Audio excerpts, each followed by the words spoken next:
مركب الأفهام، وفي أفتون في رؤياي سنفهم كامل الأحكام.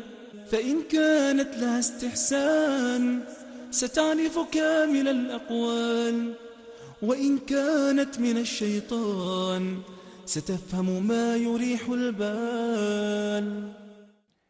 بسم الله الرحمن الرحيم.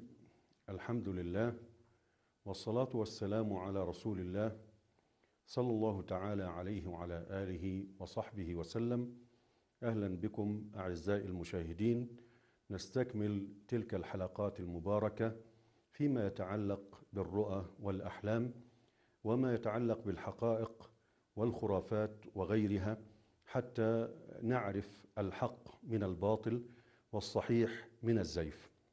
اليوم سأتكلم عن مسألة من المسائل المهمة التي يحتاجها كثير من الناس، وربما يسألوننا فيها. يقولون أن النائم إما أن يرى رؤية من الله أو حلم من الشيطان أو حديث يحدث به المرء نفسه. فما الفرق بين تلك الثلاثة؟ وكيف يميز الإنسان بينها؟ وبخاصة أن ما يتعلق بها من آداب يختلف عندما يرى الرؤيا، يختلف عندما يرى الحلم، يختلف عندما يرى حديث النفس. أول نقطة وقد أشرنا إليها سابقا أن رؤى الأنبياء نوع واحد فقط، وهو رؤية من الله، وحي من الله مقطوع به. وبالتالي إخواني يختلف الأنبياء عن غيرهم من بقية الناس. الأنبياء ليس عندهم تلك الأصناف الثلاثة التي جاءت في حديث النبي صلى الله عليه وسلم. عندهم نوع واحد هو الرؤية التي من الله. أما بقية الناس فما يرونه في المنام إما رؤية من الله، وإما حلم من الشيطان، وإما حديث يحدث به المرء نفسه. كيف نميز بين تلك الثلاثة؟ عندما نريد التمييز لو نظرنا إلى المصدر سنميز بين الثلاثة. أنت الآن انظر إلى الشيطان، طبيعته، ما يريد من الإنسان، عداوته، ترى ما الذي سيجيء به، لأن الحلم من الشيطان. وعندما نقول الرؤية من الله، من الرحمن سبحانه وتعالى. ولذلك إخواني المعبر من المهمات الكبيرة أن يفصل، يعني أول شيء يعرض عليه الرائي ما رأى في منامه. أول شيء لابد أن يصنف هذه رؤية، هذا حلم، هذا حديث نفس. فلا بد أن يحدد نوع ما رآه النائم، لأنه بناء عليه هو لا ينبغي لو كان حديث نفس أنه يرجع يفسر، لو كان لكن هو يفسر الرؤية التي من الله. طيب، الرؤية التي من الله إخواني تكون منسجمة، كأنها قصة في بعض الأحيان، يعني كأنها قصة شيقة منسجمة، فيها نوع من السكينة، فيها نوع من الهدوء، يعني في بعض الأحيان تنساب كما ينساب الماء في السلاسة وفي الجمال. بعض الرؤى يعني تستشعر أنها بديعة أو جميلة، ويعني تجدها معقودة ومربوطة رباطا محكما، وإن كان ربما لا تفهم جزئياتها. لكن شوف، أنا سأضرب مثالا إخواني. لو جئت لك بمثلا رسالة باللغة الإنجليزية وأنت لا تعرف اللغة الإنجليزية، ولو جئت لك برسالة فيها شخبطة، حتى الشخص العامي الذي لا يعرف الإنجليزية لو أمسك بالرسالة باللغة الإنجليزية وهو لا يعرف اللغة الإنجليزية، وأمسك بالشخبطة اللي حاولت أجعلها مشابهة لها، سيميز، هيقول دي رسالة بس لكن أنا لا أعرف اللغة، وهذه شخبطة. ليش؟ لأنها لو سئل لماذا قلت أن هذه رسالة مع كونك لا تعرف ولا حرفا باللغة الإنجليزية، وقلت أن هذه شخبطة، ما أدرك؟ سيقول شيئا، سيقول بأني رأيت الانتظام، الاستقامة، رأيت الخط، الحروف، الصورة منتظمة. يعني هتجد الحروف على السطور، ستجد حتى الحروف مستقيمة، لها يعني سياق معين، لها طبيعة معينة. أما الشخبطة فستجد يعني خطا مرتفعا وخطا منخفضا، فوق السطر، تحت السطر، خطوط معرجة.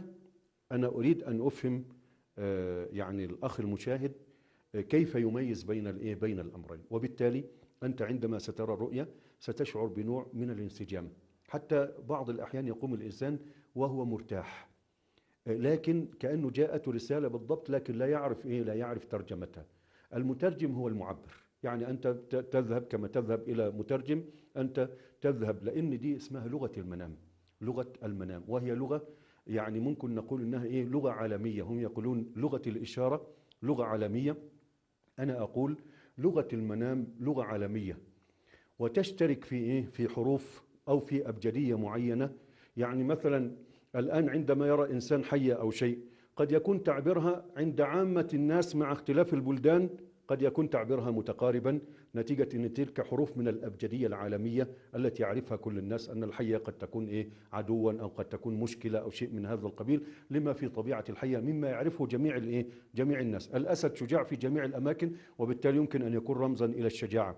الثعلب مكار في جميع الأماكن، وبالتالي يمكن أن يكون يعني رمزا إلى المكر. إذن إخواني، نحن الآن أمام لغة هي يمكن أن نقول لغة المنام أو لغة الرؤية، فيكتب بها أو يكتب بها الملك رسالة حتى تصل إليك لتستفيد منها، كما قلنا، سواء في بشارة، سواء في نذارة، سواء في تأنيس، أو سواء في إخبار بشيء غيبي ظني. تمام؟ بينما عندما تكون الرسالة من الشيطان تكون فيها عدائية، فيها يعني همجية، فيها إتعاب للنفس، فيها إقلاق، فيها إزعاج. كما قلت ستجد يعني كأنك في مهرجان أو في فوضى. يعني طبيعة الشيطان أنه يعني ليس فيه شيء جيد، وبالتالي ستجد أن الحلم كأنه نوع من التهريج، نوع من الفوضى، مثلا أذية، تعب، إرهاق. بعض الناس حتى ربما يقوم من الحلم وهو في غاية من الانزعاج، أو يتصبب منه العرق، أو متعب، أو حتى يشعر بالألم في بعض الأحيان، أو ربما يعني من الخوف. وبعض الأحيان لو كان طفلا أو شيئا يبكي، يعني في بعض الأحيان، وربما جرب أكثر من واحد منا أنه فجأة يقوم طفله في وسط الليل منزعجا يبكي بكاء شديدا، ربما لا تستطيع إسكاته إلا بعد فترة. إذن إخواني، هذا جانب. لو جئنا بالنسبة لحديث النفس، الآن نحن كما قلنا أمام ثلاثة: رسالة من الرحمن، الرؤية من الله، ورأينا فيها السلاسة والانسجام والترابط والرموز، وكأنها قصة متواصلة مرتبطة الأطراف. فكل هذا إخواني يشعر أن هناك حتى في بعض الناس يقول أنا لا أفهم في تعبير الرؤية، لكن أستشعر أن هناك رسالة في تلك الرؤية أو في ذلك المنام، فيأتي حتى تعبرها له.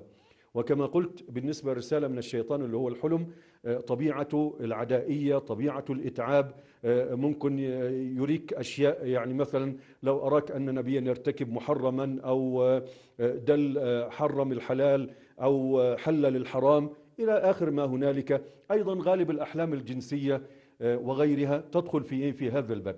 يبقى حديث النفس إخواني. حديث النفس هو يعبر عن أشواق وأماني وأشياء لا يستطيع الإنسان أن يأتيها. كلنا نعاني، لنا طاقات معينة ولنا أماني، والدنيا لا تتحقق فيها أماني الإنسان، فبالتالي يجد عنده إخواني طاقة داخلية. تلك الطاقة عندما ينام فإنه يخفف عنها، تبدأ تنطلق من عقالها وتظهر في تحقيق تلك الأماني. يريد أن يسافر إلى بلد كذا، يريد أن يلقى أهله، يريد أن يلقى الأحبة، يريد أن يتزوج، يريد أن يحصل على المال، يريد أن يحصل على المنصب، فيبدأ يرى هذا في منامه، ويكون من قبيل حديث النفس. وبالتالي ما يراه النائم إما أن يكون رؤية من الله، أو حلم من الشيطان، أو حديث يحدث به المرء نفسه. هذه خلاصة، وسنعود إليكم بعد وقفة قصيرة إن شاء الله تعالى. مع التفسير للأحلام سيجري مركب الأفهام، وفي أفتون في رؤياي سنفهم كامل الأحكام. مشاهدين الأعزاء، عدنا إليكم نستكمل ما بدأناه في الكلام على الرؤيا والحلم وحديث النفس. هناك قضية مهمة من القضايا التي يتساءل عنها الناس: هل تفسير الرؤية يكون سببا في وقوعها؟ هل لو سكت الإنسان عن الرؤية لا تقع أو لا تتحقق؟ هل يجب أو يستحب أن يعبر الإنسان الرؤية؟ أول شيء إخواني كما قلنا، ميز بين ما رأيت، حاول أن تميز. فإن كان حلما من الشيطان لا يحتاج إلى تعبير، وإنما تكتمه، كما بين النبي صلى الله عليه وسلم في الحديث الذي رواه مسلم أن أعرابيا جاء إلى النبي صلى الله عليه وسلم قال: يا رسول الله، رأيت رأسي قد قطعت وأنه يتدهده أو يتدحرج. فقال النبي وأنا أتبعه، يعني رأسه يجري وهو يجري خلفه. فقال النبي صلى الله عليه وسلم: لا يحدثن أحدكم بتلاعب الشيطان به في منامه. فالحلم لا تتكلم به ولا تحكيه، لأنه الشيطان يريد أن يزعجك، يريد أن يقلقك، يريد أن يصنع في نفسيتك نوعا من المشاكل، فأنت تكبته بالسكوت عليه وعدم الحديث به، وبالتالي أنت تكون رددت عليه ما جاء به، كأن شخصا نماما أو شخصا سبك فأنت أعرضت عنه. فالشيطان نفس الشيء، أتى لك بحلم وأنت أعرضت عنه، لم تستجب له، لم توسوس في هذا المنام، ولم تحكه، ولم تكن منزعجا، ولم تكن منقبض النفس ولا غير ذلك. فالشيطان بلا شك أنك تكون كبت عدوك ولم ترضي. لكن عندما تأتي وتحدث به وتنزعج وتفضل طوال اليوم وأنت في حالة من الوسوسة والكآبة بسبب ما جاء به، قد حقق غرضه، لأن الشيطان يريد أن يتعس الإنسان، ويريد وهو عدو له، يريد أن يتعبه في اليقظة أو في المنام، ويضله في اليقظة أو في المنام. تمام؟ فده بالتالي تكون رد الفعل بتلك الصورة. وكما قلنا فيما سبق، لو رأيت ما تكره فإنك يسن لك أن تستعيذ بالله من شر رؤياك، وتستعيذ بالله من شر الشيطان، وتدفل عن يسارك 3، تتحول إلى الجنب الأيمن أو إلى جنبك الآخر، تفاؤلا بتحول الحال من حال سيء إلى حال حسن. ويمكن أن تقوم فتتوضأ فتصلي ركعتين. كل هذه سنن وردت عن سيدنا رسول الله صلى الله تعالى عليه وعلى آله وصحبه وسلم. نأتي المسألة أنه هل الكلام بالرؤية؟ هو العلماء كالنووي وغيره قالوا يستحب تعبير الرؤية، لأن النبي صلى الله عليه وسلم كان إذا صلى الفجر يستدير ويقول: هل رأى أحد منكم رؤية؟ فإن أخبره الصحابة برؤية عبرها لهم، وإن لم يخبره أحد ربما أخبر برؤية رآها هو صلى الله عليه وسلم وبينها لهم وعبرها لهم، إن كانت تحتاج إلى تعبير، وإن كانت واضحة حكاها لهم صلى الله عليه وسلم. ومنها استنبط النووي رحمه الله تعالى قال: ويستحب تعبير الرؤيا والسؤال عنها فلا بأس، ولكن إن لم يسأل عنها فليس بواجب عليه أن يسأل، وبالتالي إن كتمها فهو كأنها رسالة ولم يفتحها. يعني ممكن القضية أن جاءته رسالة بشارة أو نذارة أو تنبيه أو فائدة، لكنه أغلقها ولم يستفد منها. طيب، هل تعبير الرؤية يوقعها؟ ورد في السنن أن رسول الله صلى الله عليه وسلم قال: الرؤيا على رجل طائر ما لم تعبر، فإذا عبرت وقعت. وعنون البخاري في صحيحه باب الرؤيا لأول عابر. عابر يعني معبر، لأنه يقال عبر فهو عابر، أو عبر فهو معبر، اللي هو يقوم بتفسير المنام، يقال فيه عابر. ولذلك يقال ابن شهاب العابر، ده من الأئمة في تفسير الأحلام، أو فلان المعبر. المهم، فالنبي يقول إنه الرؤيا على رجل طائر. ما معنى على رجل طائر؟ معناها أنها يعني تكاد تقع على رجل طائر، يعني بمعنى أنها تكاد تقع ما لم تعبر، فإذا عبرت وقعت. يفهم من ذلك إيش؟ يفهم منه أن تعبير الرؤية قد يكون سببا في وقوعها وحصولها. ولذلك مما ورد عن رسول الله صلى الله عليه وسلم في هذا الباب إنه سن لنا ألا نقص الرؤيا إلا على من يودنا أو يحبنا. لذلك لا يستحب يا إخواني إن الإنسان يذكر الرؤيا لمن يبغضه. لما؟ لأنه قد يفسرها على وجه مكروه فيكون سببا في وقوعها على ذلك الوجه. يعني يعقوب عليه وعلى نبينا الصلاة والسلام خشي على ولده يوسف أن يحكي الرؤيا لإخوانه، فربما يحسدونه على ذلك، فأمره بكتمانها. ولذلك إخواني ينبغي ألا تحكى الرؤيا للحاسد أو الحاقد أو حتى غير العاقل. فالنبي يعني بين أنها تعرض على من يحبك أو من يودك أو عاقل، حتى يفسرها إن كانت تحتمل وجوها فيفسرها على الوجه الصحيح. توضيح كلامي إخواني، الرؤيا تأتي على هيئة رموز، يعني رموز، إما رؤيا صريحة وقد تكلمنا عليها لا تحتاج إلى معبر، يعني يأتي النبي يلومك على معصية أو يشجعك على طاعة، خلاص لا تحتاج إلى معبر. لكن تأتي بعض الرؤى على هيئة رموز كما حكينا في مرائي متعددة فيما تقدم من الحلقات. فتلك الرموز إخواني بعض الأحيان تحتمل وجها في الخير وتحتمل وجها في الشر، ولذلك هم ذكروا من أداب المعبر أن يعبرها على أحسن الوجوه، لأنها كما قلت رموز، فتعبيرها على أحسن الوجوه قد يكون سببا في إيقاعها على الوجه الحسن ما دامت مرموزة. لا ينبغي أن يختار الوجه السيء، وده من آداب المعبرين التي ينصون عليها في كتب الأحلام والرؤى حتى يتنبه المعبر وينفع إخوانه. وبالتالي ليش احنا بيقول المعبرون أنه ينبغي أن تعرض على عاقل أو عالم أو محب، لأنه لو فسرها سيفسرها على وجه حسن إن كانت تحتمله، وأما إن كان حاسدا أو حاقدا أو أحمق فإنه ربما يفسرها على وجه سيء.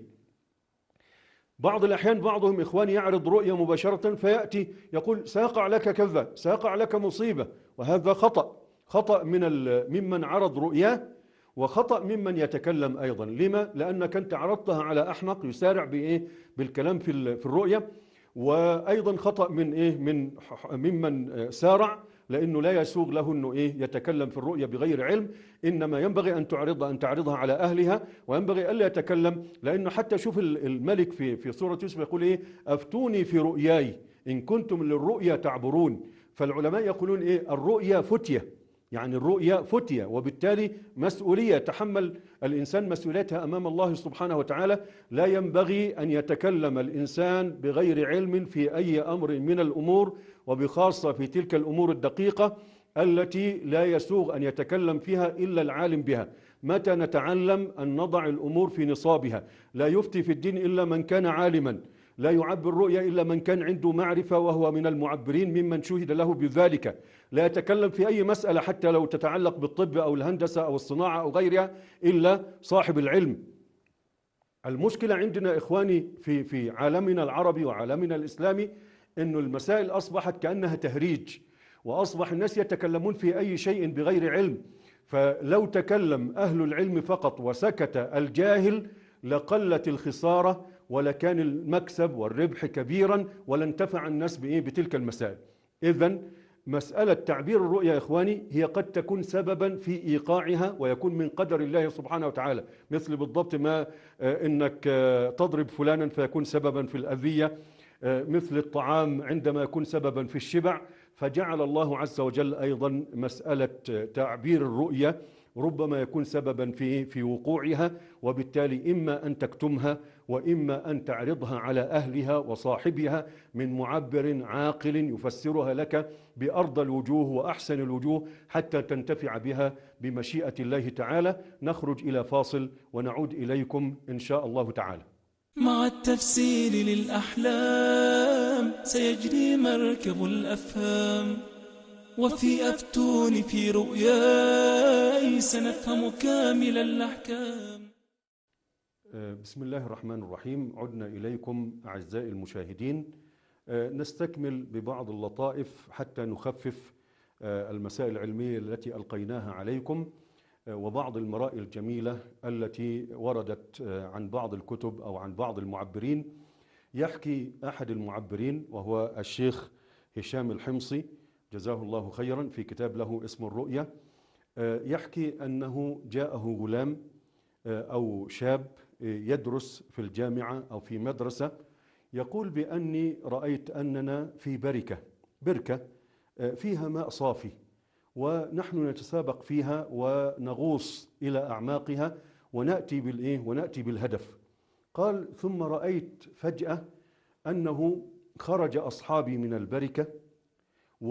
البركة وبدأ الماء يتغير لونه ويدخل فيما يشبه التراب أو شيء، وأصبح يعني قاع البركة بعدما كان صافيا ونشاهده أصبح غير مشاهد.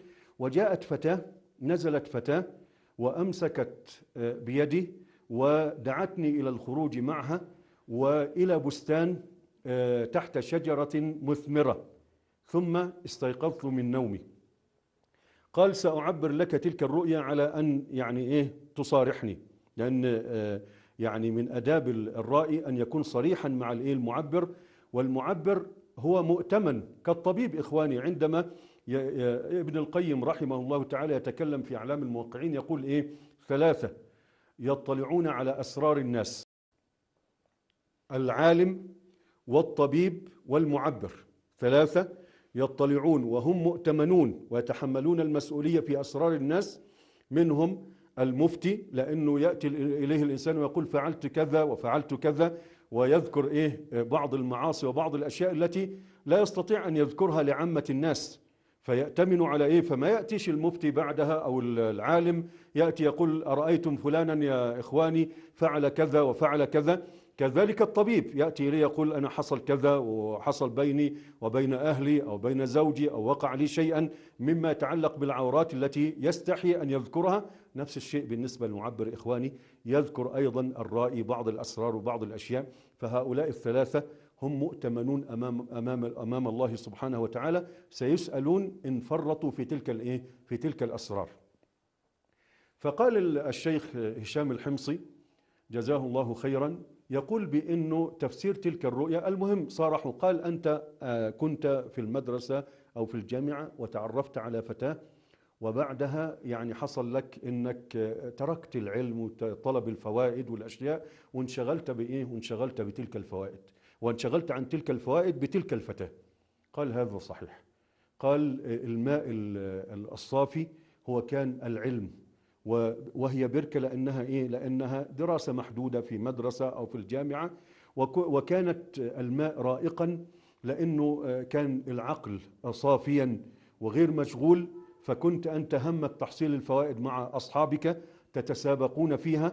وبعدين عندما دخلت تلك الفتاة إلى حياتك أصبح عقلك مشوشا، لم تعد بنفس الصورة الأولى، ولم يعد العقل صافيا كما كان في الصورة الأولى، فأصبحت مشغولا بها، وهي تدعوك إلى الزواج، البستان ده الزواج، وتحت شجرة مثمرة، إشارة إلى أن تنجب لك أولاد أو شيء من هذا القبيل. قال نعم، هذا بالضبط ما وقع لي، وأنا سأعود إلى طلب العلم مرة أخرى، ولن أتعرف إلا من الطريق الشرعي، أو إن خطبت أو تزوجت أو شيئا من ذلك القبيل. فهي رؤية أيضا لطيفة. يحكي أيضا رؤية أخرى أنه جاءت فتاة تحكي أنها لبست فستان العرس وأنها تزف، وزميلاتها يقودنها ويقولن تعالي هيا إلى عريسك إلى زوجك، إنه ينتظر في القصر زوجك فرعون، يقولون هكذا في القصر زوجك فرعون ينتظرك. فالمهم قالت فاستيقظت من المنام، فلما سألته قال لها أنت مخطوبة صحيح؟ قالت نعم، وعلى وشك أن يتم العقد والزفاف.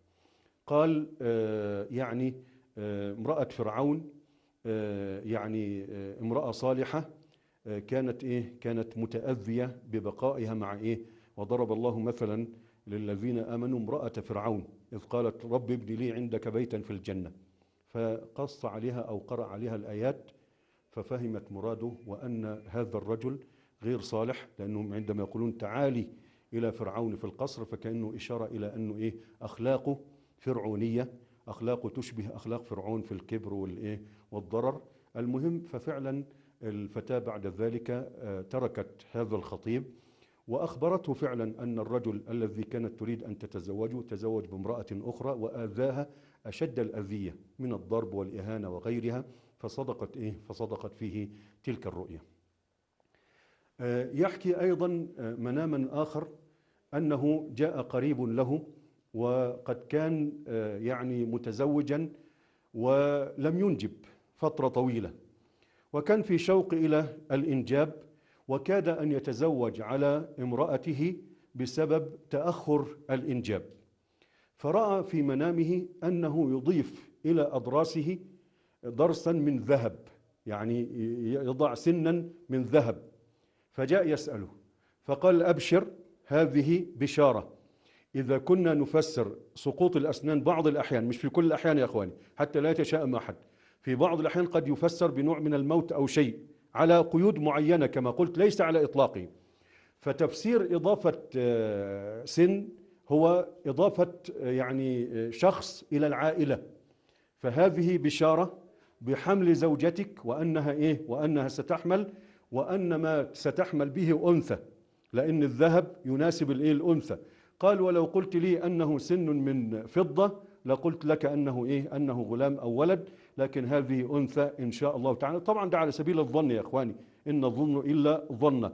قال: فعلا بعد شهرين حملت امرأة الرجل وأنجبت فعلا له فتاة، فكان مسرورا بها جدا وكان مصداقا لتلك الرؤيا اللطيفة. يحكي أيضا جزاه الله خيرا أن والده كان مريضا، فرأت زوجه أي زوجة الكاتب، رأت زوجه أن هناك ضرسا من فكها العلوي سقط، فحزن وقال: ليتك لم تحكي لي. قال: وتوجست شرا لأن أباه كان مريضا. قال: فعلا، فما جاء آخر النهار إلا وجاءه الخبر بوفاة والده رحمه الله تعالى، وصدقت فيه تلك الرؤيا العجيبة. هناك رؤيا أخرى إخواني وردت في كتب أهل العلم، يسمونها رؤيا بختنصر. بختنصر هذا كان من الفرس الذين كانوا سببا في تدمير مملكة أو مملكتي بني إسرائيل، ثم أخذ بعضهم إلى بلاد فارس، ومن ضمن من أخذ نبي يقال له دانيال. ونبوة هذا النبي إخواني لم ترد في الكتاب ولا في السنة، لكن وردت في كتب التاريخ. في كتب التاريخ يقولون أن هناك نبيا من بني إسرائيل يقال له دانيال، حتى بعض الأماكن وبعض الشوارع في الدول العربية يقال شارع النبي دانيال وكذا، موجود تلك الأسماء، لكن أنا أحب أن أنبه إلى أنه في كتب التاريخ فقط. وكان مشهورا دانيال حتى يرد المعبرون له رؤى، كان مشهورا بتعبير المنامات. فقالوا إن بختنصر رأى تمثالا ضخما، رجله في الأرض ورأسه في السماء، رأسه من ذهب وجذعه من فضة وساقيه من نحاس ورجليه من حديد وأقدامه من خزف أو من فخار. ثم رأى حجرا جاء من السماء فدق هذا الصنم حتى اختلطت أجزاؤه بعضها ببعض فلا يعرف منه شيئا. يعني قال: ولو اجتمعت الدنيا لفصل تلك الأجزاء الذهب والفضة والحديد والنحاس من بعض لم. ثم بدأ الحجر يكبر يكبر يكبر ويتضخم. المهم استدعى دانيال من عنده من أصحاب الرأي والوزراء حتى يعبر رؤيا، فلم يجد فيهم، فأرشد إلى استدعى بختنصر من عنده من أصحاب الرأي حتى يعبر رؤيا، فلم يعرفوا، فدل على دانيال اللي هو يقال أنه نبي وأنه مشهور بتعبير الرؤيا. فلما جاءه أخبره، قال: هذا الصنم هو الأمم التي مرت بالعالم، فأنواع من الأمم، بعضها أشير إليه بالذهب، بعضها الفضة، بعضها. قال: وهذا الحجر اللي هو تضخم بعد ما حطم الصنم وتضخم حتى بلغ السماء. قال: وهذا الصنم دين أو نبي يأتي في آخر الزمان. ودي تعتبر من البشارات بنبينا محمد صلى الله عليه وسلم، لأن بختنصر قبل بعثة النبي صلى الله عليه وسلم. قال: يأتي نبي في آخر الزمان وينهي تلك الأديان وتغلب أمته على الأمم وتبقى إلى قيام الساعة. فكانت تلك من النبوءات والمبشرات ببعثة النبي صلى الله عليه وسلم، وسميها بعض أهل العلم إرهاصات بنبوة النبي محمد صلى الله عليه وسلم. وبتلك الرؤية الجميلة نختم تلك الحلقة، ونسأل الله سبحانه وتعالى أن نجتمع على خير. والسلام عليكم ورحمة الله وبركاته. مع التفسير للأحلام سيجري مركب الأفهام، وفي أفتون في رؤياي سنفهم كامل الأحكام. إذا كانت أخي الرؤيا صحيحة شافها الإنسان، نفسرها بعصرية فركز وافتح الأذان. فإن كانت لها استحسان ستعرف كامل الأقوال، وإن كانت من الشيطان ستفهم ما يريح البال.